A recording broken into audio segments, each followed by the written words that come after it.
Telugu Desam party ఆవిర్భావమే ఒక సంచలనం. Telugu Desam party మొదటి గెలుపు ఒక చరిత్ర.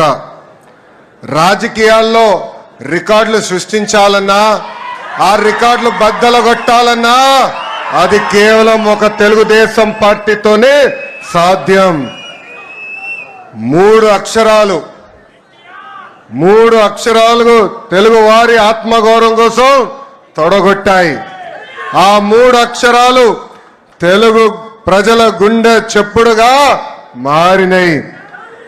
అవి మూడు అక్షరాలు కాదు, ఒక ప్రభంజనం. ఆ మూడు అక్షరాలేంటి? ఎన్టీఆర్, విశ్వవిఖ్యాత నట సార్వభౌమ స్వర్గశ్రీ నందమూరి తారక రామారావు గారు 43 ఏళ్ల క్రితం తెలుగుదేశం పార్టీకి పునాది వేసింది అన్న ఎన్టీఆర్. ఆ ముహూర్తం బలం ఏంటో నాకు తెలియదు. ఆ పునాదులు కూడా ఈరోజు గట్టిగా ఉన్నాయి.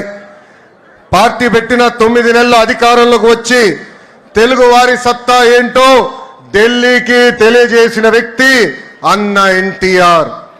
43 ఏళ్ల ప్రయాణంలో ఎన్నో విజయాలు చూశాం, ఎన్నో సంక్షోభాలు ఎదుర్కొన్నాం.